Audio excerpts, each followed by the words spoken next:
Australia, land of sunshine, kangaroos and emu warfare. Believe it, folks. In 1932, the Australian Army engaged in a battle against the most unlikely of enemies, emus. Yes, those big flightless birds decided to take on the military. And guess what? They won. Join me as we delve into the bizarre but true story of the Great Emu War. Picture this post, World War I, Australia. Soldiers back from the trenches were encouraged to take up farming. Seems like a good deal, right? Peaceful life, fresh air. Except these new farmers quickly discovered thousands of emus. Giant hungry emus with a taste for crops and a knack for fence demolition. These weren't your average backyard birds. Emus can grow taller than a man, run like the wind and are surprisingly tough. Imagine a 6-foot-tall chicken with a bad attitude and you're halfway there. Now, you might think the Australian government would have laughed off this request. After all, sending the army to fight birds? It sounds like a Monty Python sketch. But no, the government decided to take this seriously, very seriously. They dispatched soldiers armed with Lewis guns to combat the emu menace. Leading this unusual expedition was Major Meredith, a decorated World War I veteran. One can only imagine his expression when he received his orders. Go forth, brave soldier, and defeat the emus. November 2nd, 1932. The Great Emu War officially began. Soldiers fanned out across the countryside, their objective: cull the emu population.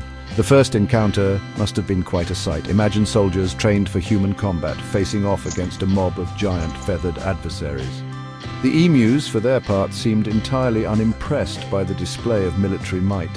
The Lewis guns, capable of firing 450 rounds per minute, should have made short work of the birds. However, the emus, it turned out, were masters of evasion. They scattered before the soldiers could get a clear shot, their feathers seemingly absorbing bullets. The first engagement was an embarrassing defeat for the soldiers. The emus, it seemed, were winning the war. Section 5. Emu evasiveness. A tactical advantage. You see, emus might not be military geniuses, but they have a few tricks up their feathery sleeves. For one thing, they're fast. Those long legs can carry them up to 30 miles per hour, easily outrunning even the most gung-ho soldier. Those feathers aren't just for show. They provide a surprising amount of protection. And finally, they're masters of guerrilla warfare. They'd appear in small groups, peck at crops, then disappear before the soldiers could react. Section 6. A humiliating defeat for the soldiers. The war raged on for several weeks, with the emus consistently outmaneuvering their human adversaries. Newspaper reports, initially filled with patriotic fervor, began to take on a more humorous tone. The Great Emu War was quickly becoming a national joke. After expending thousands of rounds of ammunition and achieving very little, the military decided to cut its losses. The defeated soldiers retreated, leaving the emus victorious. Section 7. Political fallout and public opinion. The Great Emu War became a political hot potato. Politicians who had initially supported the campaign now distanced themselves. Newspapers had a field day with headlines like "Emu Army defeats Australian military." The public, for their part, saw the humour in the situation.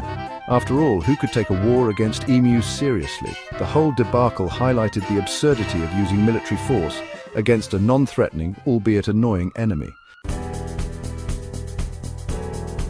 Section 8. The emu's triumphant reign continues. In the end, the emus remained undefeated. They continued to thrive, their numbers undiminished by the government's best efforts. The farmers, though undoubtedly frustrated, learned to coexist with their feathered neighbours. After all, you can't fight City Hall, and you certainly can't fight an emu. Section 9. Lessons learned: never underestimate the emu. So, what can we learn from this feathery fiasco? Firstly, never underestimate the emu. They might look silly, but they're tougher than they look. Sometimes the best course of action is to simply coexist with nature. And finally, if you're ever planning a war against emus, reconsider your strategy. Those birds are tougher than they look. The legend of the Great Emu War lives on, a testament to the resilience of Australia's wildlife. After all, nobody wants to be on the losing side of a war against emus.